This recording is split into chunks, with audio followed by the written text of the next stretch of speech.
The Insta360 X5 was already one of the most versatile cameras in the world, but this winter update might be the biggest glow up we've ever gotten. So what's changed and how do you use it? Let's break it down. Insta Frame mode just got a major upgrade. We now have Insta Frame 2.0. And the biggest deal here is subject tracking, not just your face. You can now track anyone in frame. Okay, so you can see in the video here, I'm taking a few steps back and it's actually tracking me now. And I'm about this far back. I'm about that far from my camera. And I'm just gonna circle around the camera. You can see it's still tracking me. Now this is important to note. Before Insta Frame 2.0, you were only able to export this type of video in 1080p. But now with the new update, if you're shooting in single lens, you can actually export this at 4K 30. So I said this incorrectly. It's not if you change the video from 360 view to the single lens. It's actually if you turn off the 360 video backup. That's when you'll be able to change from 1080p to 4K. So I just wanted to make sure I specified that because I said it incorrectly the first time.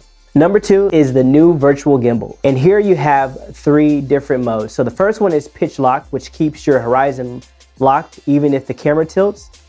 The second one is the follow mode, which adds a natural motion. Great for cinematic walking shots.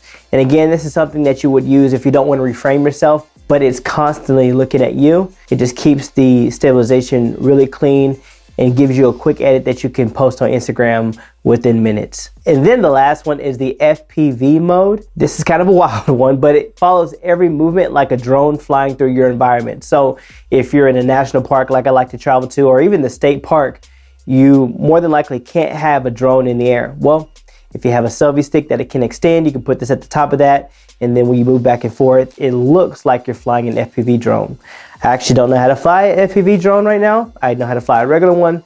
So this would actually give me the look that I've been going for without having to pay for all the crashes I would acquire with trying to learn how to fly an FPV drone now. There's also 2 other options or buttons that you can press.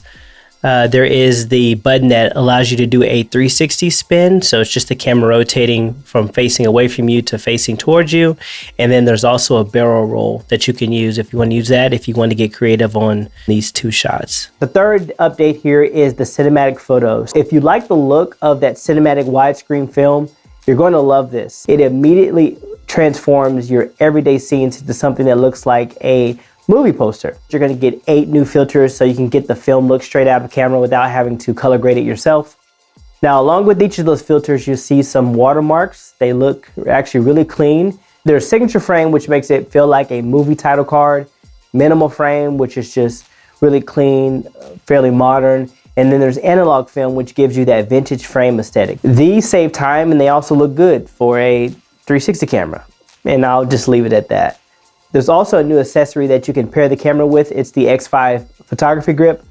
I didn't buy it at this time, but from what I've seen, it looks like it makes the camera easier to hold. If you're used to holding a camera like this, which most people are, the grip will allow you to hold it like a true camera instead of having to hold it like this to shoot photos. I'm always going to use this along with my R6 Mark II. The more I use the X5, the more I realize the filmmaking is becoming less about the gear and more about freedom. So, are you using the X5 right now? Let me know below, and also let me know which feature you're most excited about. If you're not using the X5 right now and you want to know more about why you should be using it, check out this video here.